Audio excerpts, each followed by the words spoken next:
Board, and we're going to get started. Okay, if you're not muted, or if you're calling in, if you'll just make sure you mute so that there's no background noises. Christine, if you'll mute, and Amy Duffield, if you'll mute. Okay, I'm going to get started. So my name is Seay Stanford. These are Zoom calls that we often do just so we can all get together, collaborate, learn, and we have an amazing speaker tonight, educator, very, very knowledgeable man. His name is Darin Olien. He is what we call the Indiana Jones of nutrition. And by that, you're like, wait, what does that have to do with one thing or another? Is he literally travels all over the world. You know, you guys have probably heard how our soil's depleted, and, you know, with Monsanto and just a lot of issues with growing things here in America.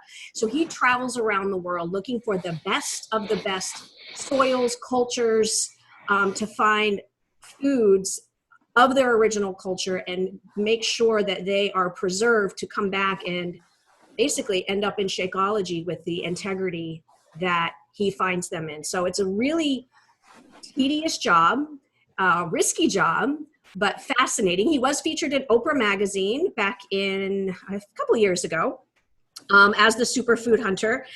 He's an environmental activist. He is obviously the creator of Shakeology and the 21-Day Ultimate Reset. He is on the board of Raincatcher, Yeah. which is for a company for clean water and promoting clean water. He is also the author of favorite books, the ones that I've recommended you guys all read, Super Life. If you haven't read it, definitely get this book and read it. It will change your life. And the way Darin writes is so relatable. It's understandable. Fascinating book, and very, very informative book that I continue to go back to very often. Darin has a BA in exercise physiology and nutrition and a master's in psychology.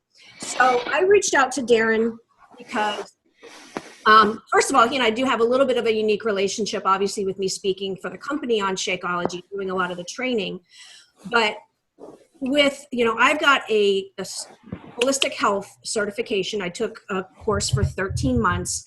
I eat clean. I drink Shakeology at least, if not once, twice a day. I pretty much am more knowledgeable than the average person. And I have found over the past couple years it becoming more and more difficult for me to lose weight. I was really tired. Like, I'd wake up at 9 in the morning, be ready for bed at 8 o'clock at night. Really lacking energy, lacking focus. My joints were aching. It hurt to just work out, even go for walks.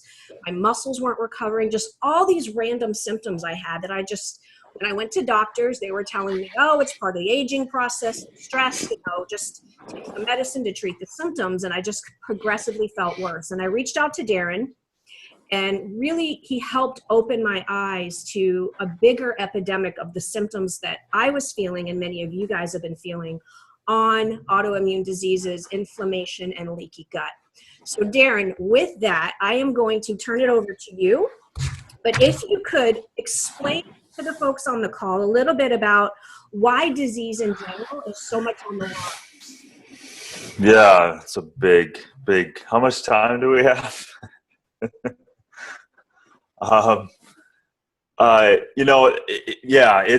This is a big one, and I have very intensely started to look specifically into this area, and especially kind of from my vantage point, seeing how many women specifically are suffering from this kind of chronic, almost mysterious symptomology. And that can be everything from, aches and pains and inflammation and just, the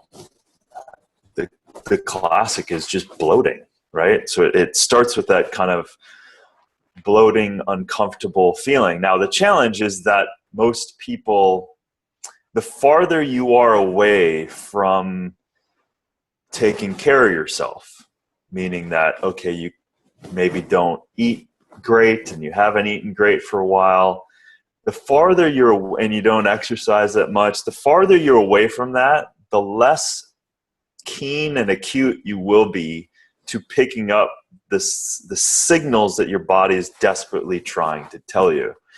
There is nothing ever wrong with the body. The body is a perfectly beautiful, miraculous system that is always 100% of the time providing feedback, right? So metabolism can be looked at as this kind of modulator. The metabolism of the body is kind of this amorphous moving system that is reacting to the environment. It's reacting to the signs, signals, stress, food, exposure, all of these things, and it's reacting to that. So metabolism speeds up, it slows down based on all of those kind of scenarios. Now,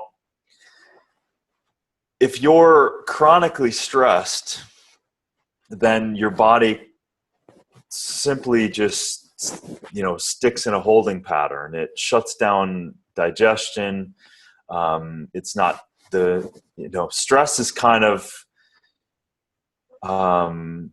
viewed as a very linear thing, in the sense that when you're dealing with chronic stress, you're constantly in a kind of a fight situation. You very rarely are in a parasympathetic system where you're relaxed and things are going. As soon as that kicks on, now your whole digestion shuts down, and that could happen from one traumatic incident as a child, and it hasn't really been rewired. It could happen from the electromagnetic stress in the computer you sit at, or whatever. You have all of these different kind of scenarios that are stressing us. Now, on top of that, you have food stress. And I talk a lot about nutritional stress and food stress in my book, and of course, microbes as well. And we're going to get into microbes and how important those little guys in our system are. But I'm just trying to set a scenario here that, first off, there's nothing wrong with you. There's nothing wrong with your body. And the allopathic world, the traditional world, is set up to tell you that there is something wrong, and we are going to fix it by some manufactured, made-up chemical, and that you can never get out of that cycle. Once you go in that cycle, your body can never actually heal when you deal with chronic scenarios with an acute drug. You can't do it. It's impossible. So taking that route for chronic situations, like inflammation, like a bloat, like, dare I say, depression. Obviously, there are scenarios where medication in severe situations is appropriate for people. So this is not a blanket statement that all medications are bad or wrong. It's just that they've been very misused and then way overused. So we need to get that power back. We need to take the power back. Now, this isn't convenient. It's not convenient for people. It's not, because what this is asking of you, this is asking you to take all of your lifestyle habits and turn them over on their head and investigate them. So what do I mean by that? What are you eating every day? What are you drinking or not drinking every day? Are you drinking soda? Are you not drinking water? Are you eating processed food? Are you stressed? Are you waking up drinking coffee? Have you taken antibiotics more than 2 times in the last 10 years? Like, all of these different things, the habits that we get into, and this is what I talk about in the book too, is that habits equal health or habits equal disease. So health is not about a quick fix. It is not about do this one thing, take this one medication, do this one program necessarily that's going to make everything go away. This is putting the power back in your hand and taking responsibility for everything in your life. And I mean that wholeheartedly. I really mean that. So anyway, I'm just setting a context for this because this didn't just show up. Aside from having a severe genetic problem that you were born into, this is not that. We're talking about chronic situations. We're talking about that IBS, that Crohn's, those autoimmune problems that 99% of the time are created through the expression and the turning on of certain genetic epigenetics, right? So epigenetics is the study of that DNA is not set.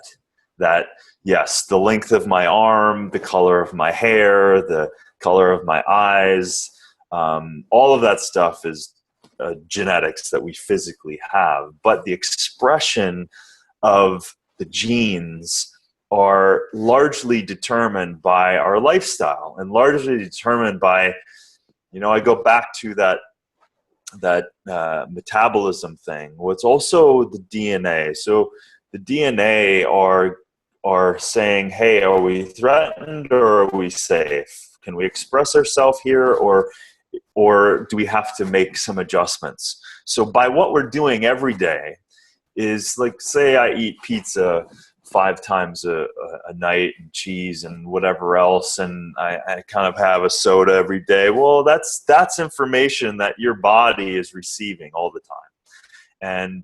And so through those, all dairy has an inflammatory response in the body. That's just what it is. It's ultra pasteurized. It's dead food, and that's the way it is. I'm not saying that you need to give up all of your things, but I'm more of a person that wants to give you information and less about wanting to tell you what to do, right?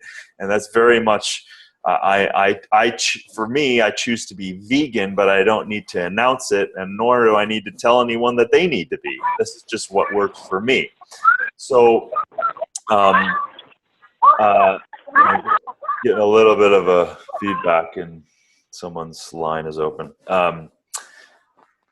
So let me try to stay on point here. That the most important thing is that we need to start investigating that which we're reacting to. Now, food and even supplements can have a massively different reaction for people. And if you've been someone that has been having bloats and depressed and aches and pains and don't have the energy, then, if I were a betting man, I would put the farm on that you have an imbalanced gut.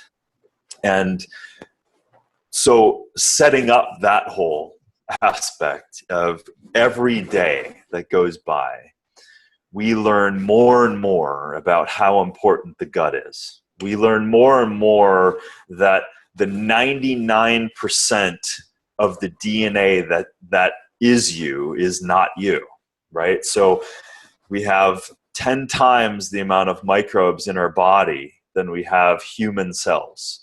So we have more DNA that's coming from microbes than we have actually human cells. So do you think that that's not a major influence on your body?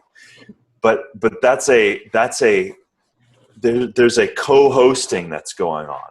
So Darin, if I could interrupt you for just 1 second. I think what's so different for many of us compared to you is that we've all been trained and taught, basically, you have migraines, you go to a neurologist. You have joint pain, you go to a rheumatologist. So we're always treating the body individually. You have gut problems, you go to a gastro. And what we're learning, and what Darin is saying, is that basically your gut, the health of your gut and the amount of microbes and serotonin is the command central for everything else around your body. And I think it's, so many of us are programmed backwards to treat everything individually. And if we get the gut right, everything else will start to heal itself because the body wants to heal itself. Exactly. And that's again, that's where, I mean, I was just at a professional conference where that was, again, the theme. And so it's this, listen, everything from when Louis Pasteur won the argument back in the day, or that we catch diseases instead of, no, we create an environment where disease does not want to survive in or want to proliferate in. That's the major difference. However, but we have that old model that's still, for whatever reason, that AMA was created, and we have that old model where we reduce things down to those secular parts. So like you're saying, if I have a headache, I go to a head specialist when it has nothing to do with my head. That is, it's an expression of a problem that's deeper. And the further we go away from that, the further we reduce down, the further and deeper you get away from that which is the origin of that which is expressing itself. Okay? And that's I can't hear you. You're on mute. Sorry. What are the main components? I know, like you mentioned, dairy, which is an it causes inflammation. And those of you, I know we've talked about on previous calls, inflammation is basically the root of pretty much every disease. And we think inflammation, is our body our body trying to prevent something. But a lot of us with the foods we're eating are in constant state of inflammation. Yeah. And so we're eating foods that cause inflammation. We're in an environment that causes inflammation. How does that transition, Darin, into, like, obviously dairy, gluten, to stay on the nutrition part, into an autoimmune disease? Yeah. So basically what happens, I mean, here's the thing. One person, could be reacting to kale while one person is thriving with kale. There's a lot of different scenarios as to what causes inflammation. But basically what happens is if you're reacting to a food, let's call it gluten, right? It's the sticky protein that is gluten. If we eat this stuff on a consistent basis, tastes really good. We get the glucose high from it, the sugar, it's warm, it's lovely, and we eat it. But as that gets broken down, that sticky, so you got to understand that all of this outside life that we take in, all the food, before it becomes us, is only inhibited by one cell barrier. Okay, so when your small intestine is finally absorbing all of the food that you've broken down efficiently, and that's saying that, okay, it goes through the digestion, starts in your mouth, right? So there's enzymes and things that start to break it down and goes down the stomach acids and everything else. And then the pancreas kicks out the digestive enzymes, and then the enzymes kick in. And the body's doing everything it can to break that food down. And if it can't, if it's a foreign object, if it's foreign to the body, if it's manufactured in a way that's outside its normal state of whole food, right? And I think we pretty much all can intuitively understand what whole food is. Bread is not whole food anymore. Its process is created. It's a whole different entity. So when the body receives that and sees that, it has a hard time breaking that down. And because of that gluten, because of that very sticky, challenging protein that it's trying to break down, it loses, especially over time. So because your whole digestive system is just, the barriers are one cell deep. So it has to get small enough. Your body has to break a food down to get small enough to be absorbed cellularly through that into the small intestine and then into your bloodstream, right? So that essentially is what you need to have happen from your small intestine into your into your blood system and then taking the nutrients around to your body wherever they need. If your body can't break that down efficiently, it's going to kind of start beating. It's a big molecule that's not small enough to be absorbed through that small cell wall and ultimately into the bloodstream. So what happens is those big molecules that aren't broken down enough start beating on that cell wall and start causing inflammation, right? That inflammation now is on a cellular level. It's very small, and at this point, you don't even know about it. So your body's doing everything it can to keep you moving forward, have a great life. That's what your body's designed to. Like you said before, your body is doing everything it can so that you can thrive and have a great life. It is. And so if you're choosing to eat foods that aren't so great, it's not like saying the statement like, oh, I just want to live a little. That's not living, because you're slowly over time deteriorating that which is trying to help you stay healthy. So once that happens, and now you're doing that with different kinds of foods or whatever, you're opening up that, you're causing inflammation in that cell wall, and now that's starting to get really irritated and open and open and open. Now you have bigger gaps in what was supposed to be that nice cellular wall is now inflamed, and other materials are getting there, and other kinds of things like cruciferous vegetables or other kind of things, even raw tomatoes. Hell, I know people are allergic to avocados, but you have to understand they're not they're allergic at that time, but they're not necessarily, this is one of those things, they're not born allergic to it. They've been created to have this reaction to certain kinds of foods. So at that point, the inflammatory response is so high that your list of allergies and reactions to food just keep going up and up and up. That's so one of the now things. What once worked before. I was going to say, exactly the point. You had said that on the phone with me, because I had noticed, even though I was, and this is one of the questions that came up, is like, well, all these foods are healthy. All these foods are good. Like you said, kale. But my reaction over time, I'm 43 years old, so I've got at least 35 to 40 years of eating processed food, of eating dairy, taking antibiotics, ingesting Roundup. And so even though I've been great the past 3 or 4 years, I have to have a lot of damage control to fix. And I would find that even if I was eating tomatoes, kale, certain foods, even though they were healthy, it would hurt and I'd feel sick. And I think that's where a lot of people start really questioning, well, these foods are healthy, why do I still feel so bad? And that's exactly, and that's that's the big thing, and we have to be very, I'm the type of person, I want you to, as people, to learn and educate yourself. But the challenge also is that a lot of people do these almost these Google doctor researches. Like well, let me find out on Google, and then they try all these other things just like that. Like, hey, I should eat kale. That's going to help me. That's going to heal me. It's great. It's whatever. Brussels sprouts or broccoli or whatever. But here's the thing. We are biochemically individuals. We are. And especially once we get compromised. Once we're compromised, here's what we need to start doing. We need to start eating certain foods. Stay away from the ones that you're already reacting to. The key here is that if you're reacting to a food and you know it, don't eat it.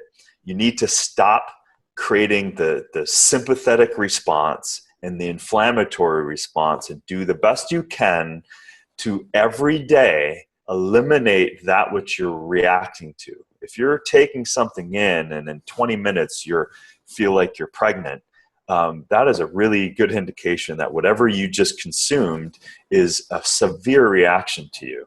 Yeah. So, and again, we need to stop listening to what worked for someone else and start logging and being very diligent about what are we reacting to, okay? And so that's number one. Try to do everything you can to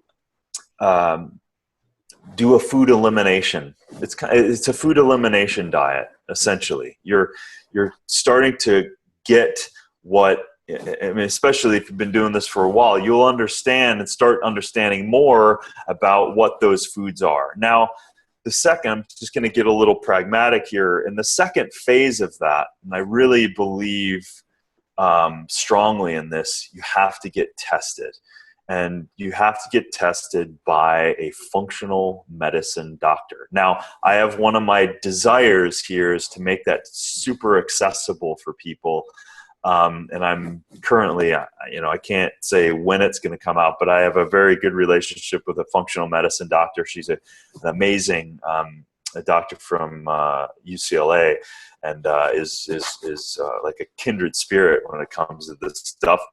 And I really want to, if people don't have medical insurance, if they don't have these things, and they need to get some of that information about, okay, food allergies. What are my food allergies? I may not have the sensitivity. I may not know what I'm reacting to. So to find out what those foods are is extremely important. And things like doing a fecal, micro-fecal test and see what your microbiome is like and what is that looking like. Again, if you've taken any medication at any point in your life for any reason at all, you're going to have an imbalance of the microbes. That's just how it is. They are very sensitive, but yet very powerful ecosystem. So it's like, if I ran out and like an antibiotic just annihilated and burned an entire field or entire forest, that's essentially what you're doing to your gut system when you take antibiotics. And listen, there's a place for antibiotics, but first off, it doesn't belong in our food. So stay away from all conventional meats. And I know people aren't going to like that, but that's the reality we live in. Darin, I'm going to break this down a little bit. Some of the clients on the call. So what happens, guys, is we've got, let's say with meats, this food industry, we've got these animals. They're not out on farms the way they are in these picture books that when we grew up and we saw. They are factory farmed, and so they're breathing on each other. They're around each other all the time, getting sick, and a lot of them can be sold to butchers as long as they are alive. It doesn't matter if they are sick or they have cancer or all different types of diseases. So what they do is these farmers will beef up and put all these antibiotics in these animals to try and keep them healthy long enough to get them to the butcher to be sold. And the same holds true with hormones. They put hormones into them so they get bigger faster, so they get more money per pound. And so these antibiotics are in these animals, and we are what we eat. So now we go and we buy this, we're looking for cheap meat, cheap protein. We then consume that, and then we're consuming. So you may think, well, maybe I've only taken one antibiotic my entire life, right? But then we've got these foods that have had Roundup, hormones, antibiotics put into and on them our entire lives because we want to buy cheap, and we don't realize we're completely stripping our digestive system. And we wonder why our body is in a constant state of inflammation. So that's kind of what I wanted to break down what you mean with the meat. Exactly. So, these animals are completely not in the scenario that they need to be, and they are being fed grains with genetically modified grains, by the way, and subsidized by the government, which is insane. There's a great book called Meatonomics that breaks all of this down, and it really explains a lot of that. And then with the antibiotics and the hormones, you're ingesting all of that from another creature. So my point of view is people are eating too much meat anyway.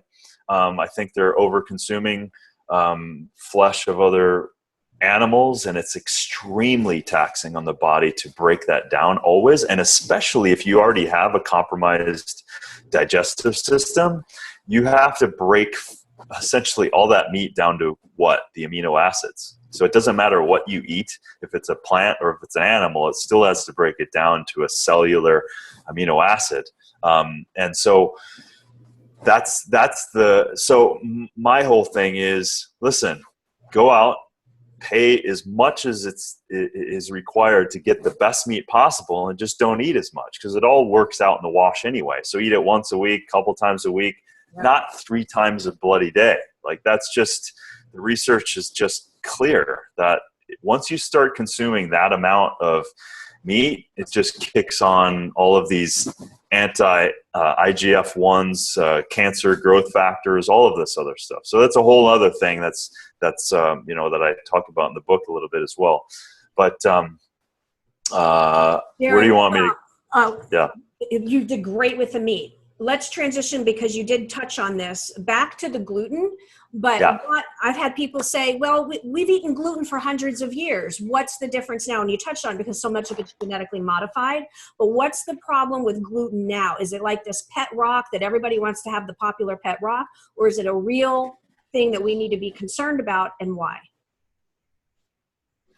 Yeah, it's a very real thing. And, you know, the difference is we're processing it completely different. I mean, there used to be a small fermentation window that we would have on that grain. And once you start fermenting, again, it's microbes, right? So when you ferment a seed or a nut, you have a different biochemical profile that breaks down. It also breaks down all the inhibitors that are within nuts, grains, seeds on their own, because they're trying to survive. So there's natural protein inhibitors that are innately within nuts and seeds and grains, right? So if you're consuming them kind of unknowingly about all that stuff, you're constantly taking in these inhibiting proteins, and gluten is a very strong inhibiting protein. That's why we're having the reaction. So it tells you, okay, we're consuming this improperly. But certainly in Europe, and they still have some of these principles, that the bread there is completely different. It processes completely different in the body, and we've just gotten away from it. And that's because of the economy. That's because of it takes longer to process when you have that fermentation window in there, and the chemical in the grain has changed, and it makes it more receptive to the human body. But we've annihilated that step. And so, again, we've processed down to it. You can't tell the difference, but the grain itself is different. And so these exogenous proteins, these sticky proteins, are all over the place. And the grain is winning. The grain is doing its thing. It's supposed to. It wants to survive as well. So it doesn't want to be eaten. See, every other animal on the planet would sniff it, and they would tell through their olfactory, which is the greatest sensory organ we have for food selection. They would smell it and perceive the inhibitor in there and not eat it. That if you observe nature by animals selecting seeds, nuts, and grains, you allow a nut or a seed to hit the ground, and water, rain, and there will be the fermentation, the chemical process, the sprouting will start to happen. And then that point will change, and then the animal will eat it at that point. So again, this is not made up. This is kind of learning from nature, observing nature, but we have kind of gotten so far off track with how we prepare food that it has to have problems, and it's clearly expressing itself like crazy right now. So let me ask you this. So now we're creating awareness, and we're going to, as you say, go through an elimination diet. We're going to, for me, I've eliminated gluten, dairy, in some of the foods. I'm taking Restore, drinking Shakeology, adding the digestive enzymes to it to try and get my gut health getting back to where it was. When someone decides to make those changes, and this is kind of relative based on a baseline of where they were, but how long does it take the body to kind of start feeling that difference? That's a really, it's such an individual thing. I mean, if you don't know that you're taking a food and you're still having a minor reaction, that can prolong things. So again, that's why I'm very a big proponent of getting as much information as you can and getting any tests you can, because it really, really does require a stopping of the food that you're reacting to, and then starting to look into those healing foods, those specific healing foods for the gut. And that can be everything from prebiotics, probiotics. It could be, taking enough water that starts to calm down the inflammatory response.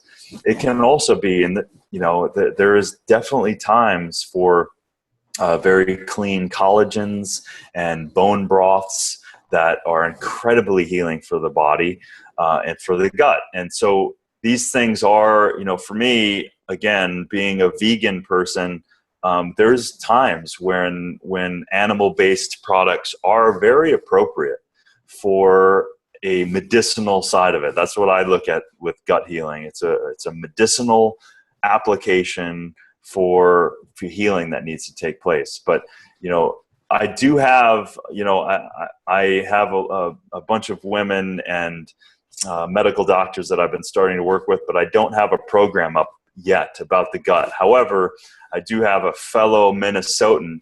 She's fantastic. I know her, and she has a great healing gut program. I don't know how much it costs, but she's very thorough. Her name is Sarah. I think it's Sarah K. Hoffman. SARAHKAYHOFFMAN.com. And she has I think a 21-day heal your gut program.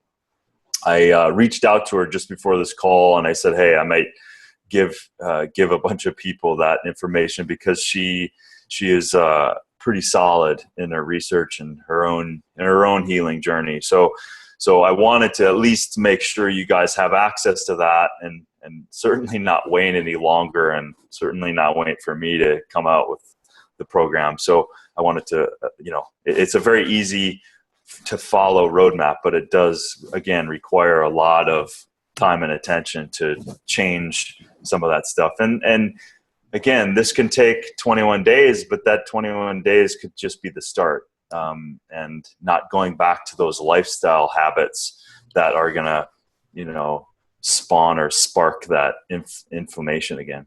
What I will say for me is I made a big change after talking to you on the phone.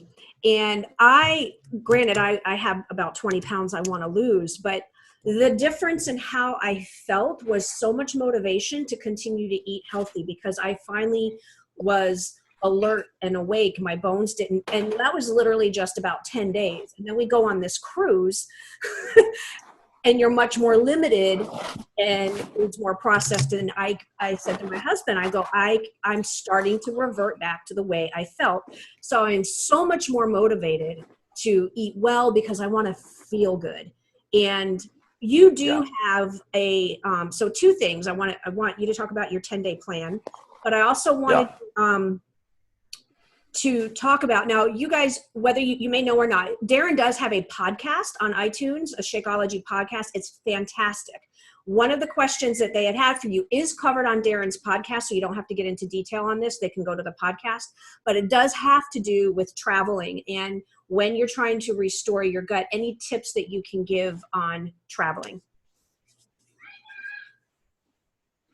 Yeah, I mean, again, the biggest thing is staying away from those foods that you're going to react to. And, for me, when I travel, wherever I am, I really try to get clear on where, if I'm going into a place and I have a hotel, first off, I plan all my food. So if I'm on a long flight, I sometimes have 2 meals with me, and it's in my duffel bag, and I've prepared them, and they go long. I've never had any problems. I've had salads. I've had burritos. Like, I've made it all and stuffed it all in my duffel bag. So you can certainly plan ahead and bring that food with you. When you get to a place, see where you're at, see what hotel, and if you have control, try to make a hotel that's clear, or buy a like a health restaurant or a grocery store. That usually the first thing I do, certainly when I go to Summit this year, for Beachbody, the first thing I do when I land, I have the driver drive right to the Whole Foods, and I buy 4 bags of groceries for 4 days, and I control my environment because I know it's going to be crazy. It's going to be stressful. I'm going to get hungry, but I'm not going to fall victim to that stuff. It's just not going to happen, because once you start feeling so good on that side, you have to take that responsibility, and that, like you said, Shay, that motivation of feeling good, translate that and inject it into those habits so that you are absolutely being proactive. Now, there's times where, like, I'm in some gnarly countries, there's times I literally can't find anything. And for me, this may be severe, I will just fast. Like, I am just not willing to, I'll find water and, or I'll have nuts or something, and I'll just kind of let it ride, and then know that, hey, when I come home, I have my shakes, I have my powders, I have my green boosts, I have Shakeology, I have things, okay, cool, I'm good throughout the day. Let me just get back to the hotel or get where I'm going and have my little superfood drink that I have brought with myself. So I always have a bag of supplements and powders and Shakeology and all of that stuff. So again, think way ahead and plan your butt off, because it's just not worth it, because we all will be yanked around by the primal instinct of our hunger. So just don't put yourself in that situation. Great suggestion. Share a little bit about your 10-day meal plan. I'm excited to hear about that. Oh yeah. This is a pretty awesome plan. This is basically a whole nother book. It's 150 pages of very pragmatic recipes, insights from the book. And we're probably, I would say, I would grab it now because it's not going to stay at that price.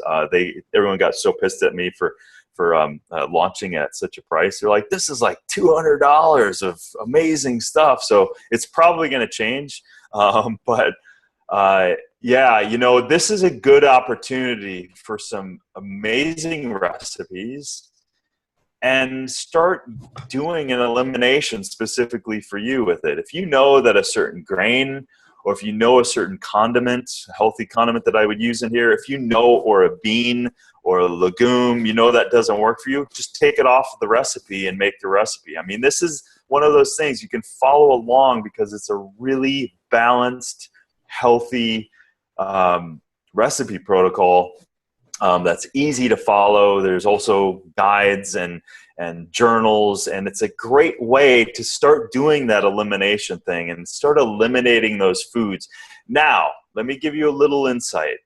Once you start eliminating foods, the microbes that have gotten used to those foods that really don't care about you, and I'm talking about the bad microbes, the ones that have proliferated, the ones that have caused the bloat, they still want that gnarly stuff. They don't want to die.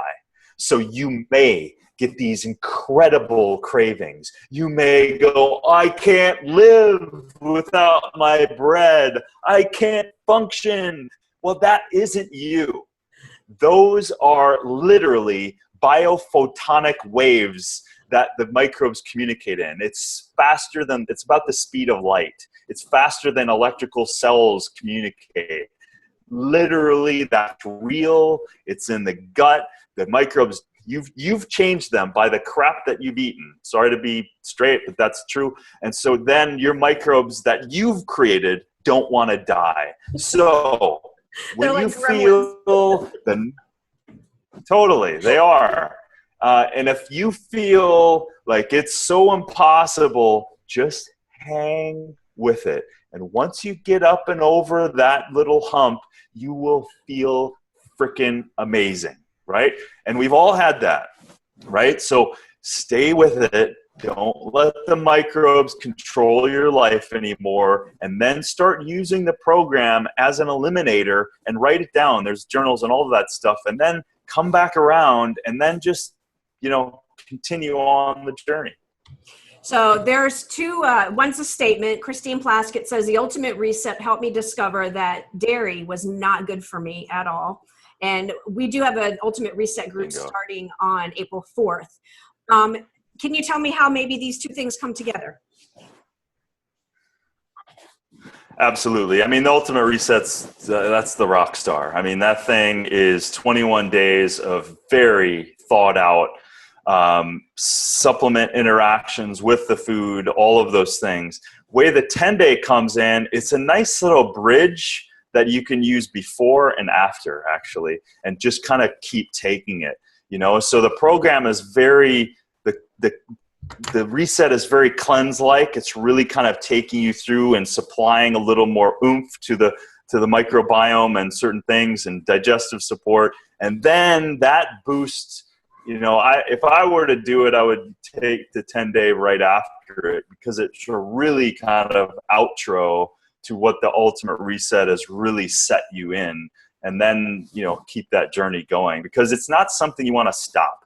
You don't want to look at this thing as a stopping point. You want to continue this thing. And then you want to continue modifying it based on what your body needs, based on the inflammation you get for it. And like, hey, cool, quinoa doesn't work for me. I react to it. Cool, well, find something else. You know, try a brown rice. At this point, I'm like, in the last year, I've consumed so much brown rice. It's crazy. And I never even ate it. But the body changes, and you have to be able to start tuning in to what your body needs, because I'm a full believer that no one is an authority over you.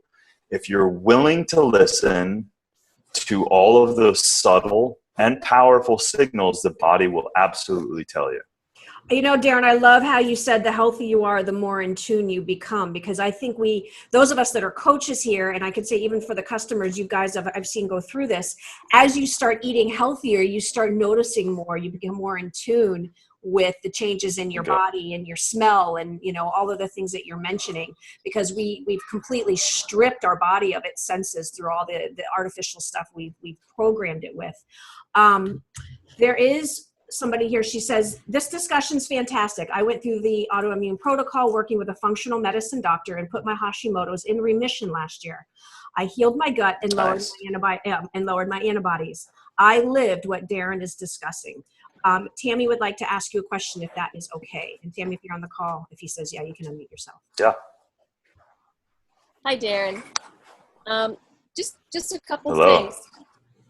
I have a group currently, and I started last year when I started doing my my healing process. I went through quite an extensive elimination in the beginning, and then added foods back. Cool. Anyway, put my symptoms in remission, and I have 13,000 followers on a page called Willpower on Facebook. I put a post up just recently because I'm always trying to help them. I have not solicited Beachbody. They don't know about Shakeology. They don't know about the Ultimate Reset. But having gone through what I went through, I'm trying to figure out how to help these folks because, one, I know I have an intolerance to spinach, which developed, chia seed, amaranth.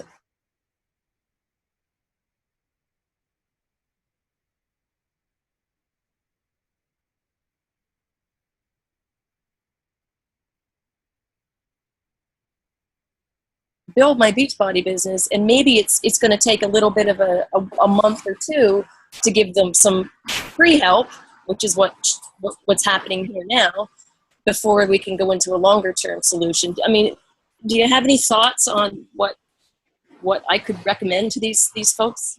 Yeah, and so are you talking about the majority of those are having digestive issues? Is that true? They would, because most of them have hypothyroidism, which is Hashimoto's, which is the whole autoimmune. Yeah, so they would. And if you have one, so most of them are all in that. Yeah. Yeah. You know, yeah. I mean, I think that some sort of program within the parameters of what would work for them is super important. I mean, you know, unofficially, you could modify some of the reset and take out some of the things. You're kind of sitting on a program right now, but you would have to kind of dissect and go in there and eliminate certain things that would potentially be a trigger for them. That would be something off the top of my head that I would go, because again, as you know, the new habit forming activities is super important, and staying away from the reactory, if I can make up a word, foods is the number one. And there won't be success unless, so your head's in the right spot, because at this point you can take the healthiest shake in the world, and if you're compromised, if you're literally physically compromised, if there's things that have altered in your body, there is no amount of superfoods that you could take that can get into your system. So, aside from that, or creating a brand new system for your team, you could do that too. I might even be open to, helping and supporting that as well, just depending on my bandwidth. But I think what you have here is a great population of people that truly are looking for help. And that's kind of the greatest thing that we can do, right? Yeah, I put a post up the other day, and I had 158 people respond that they're interested in something. So I created a group called Thyroid 101. I bought a web page, created it. So I'm going to hopefully get it off the ground in the next 2 weeks. And it's really just going to be free education, which is what Shay's doing here today, over a small period of time. You can digest the information, ask questions. But with that, well, that's the best place to start. You said about the intolerances. So I developed spinach. Can you overcome? I believe that they come and go. Correct? Is that? I'm hoping I can drink Shakeology again. Yeah. I listen. I'm full of hope with stuff like that, and it's when you're truly getting down to the healing. I really believe that. I've seen it happen, and so yes, I do believe it.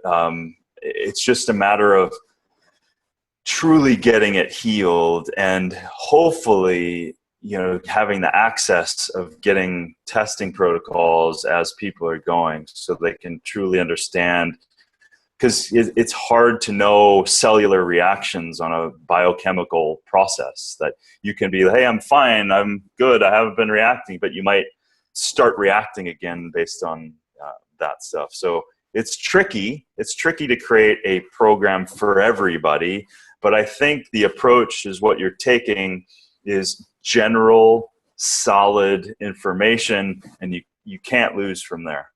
Okay, I don't want to capitalize your time. Just one more question. You said you're vegan, and I know I've always struggled with certain things going through the autoimmune protocol. My carbs, now that I don't eat gluten, dairy, soy, and corn, and a whole bunch of other GMO over-processed foods.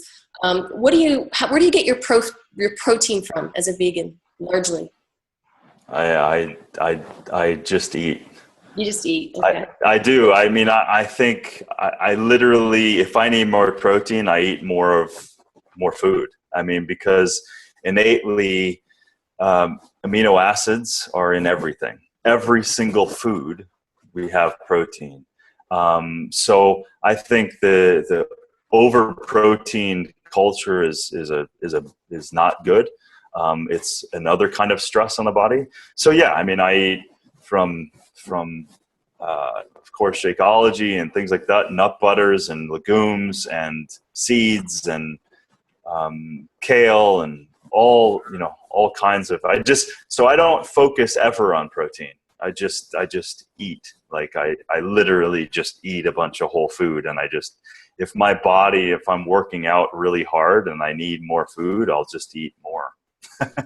So I don't like the reductionism of even fats and proteins and carbs. I don't like that conversation. I don't think it's beneficial for people. I think in very specific scenarios, it could be metabolically okay. But when people consume that, literally pun intended, consume that idea and take fats are good or fats are bad or carbs are good or carbs are bad, I think it's a massive challenge that you're eliminating the phytonutrient biochemical idea, and that you will always fail. I think that personally, if you're focused on carbohydrates, proteins, and fats, I just, that's my personal opinion. And I think we should just, our ancestors weren't, so why would I be? I think we tend to compartmentalize everything because we don't understand. We do.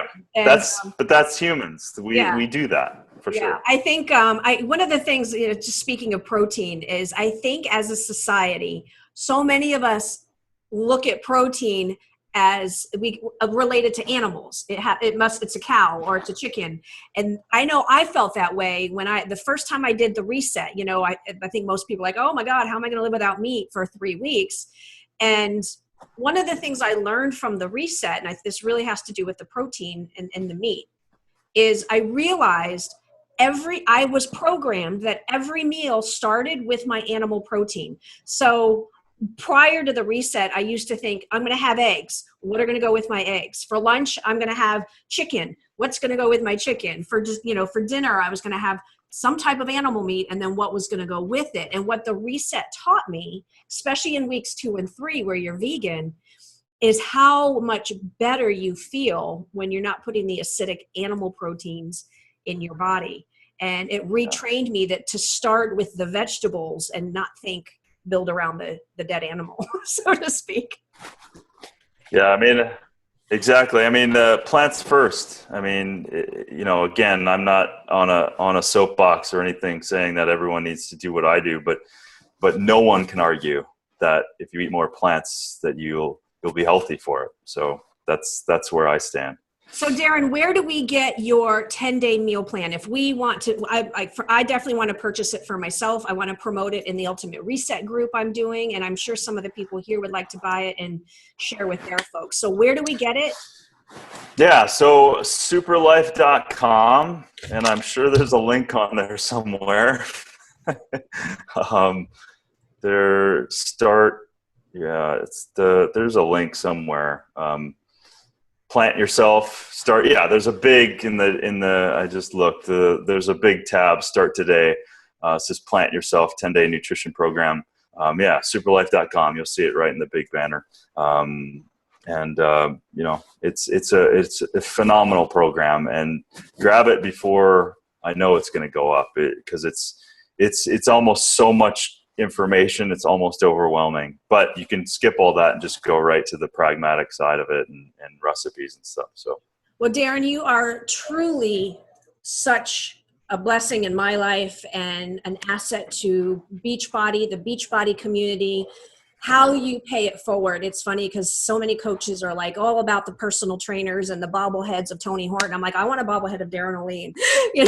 You are to me the biggest celebrity in this company. You make such a difference in people's lives. We truly, truly appreciate all the energy, the time away from your wife, all the stuff that you do to make Shakeology, the Ultimate Reset, and all the things you were working on the best of the best and deliver it to us. Thank you for your time tonight. I am so excited to start your 10-day program, as I'm sure everybody else here. But thank you so much. Thank you so much. It's been an honor, and it's been great to continue to know you and support what you're up to. So my pleasure. Thanks so everyone. Much. Thank you guys. This call is recorded. I'll post it in the group. Thank you, Darin. You're welcome.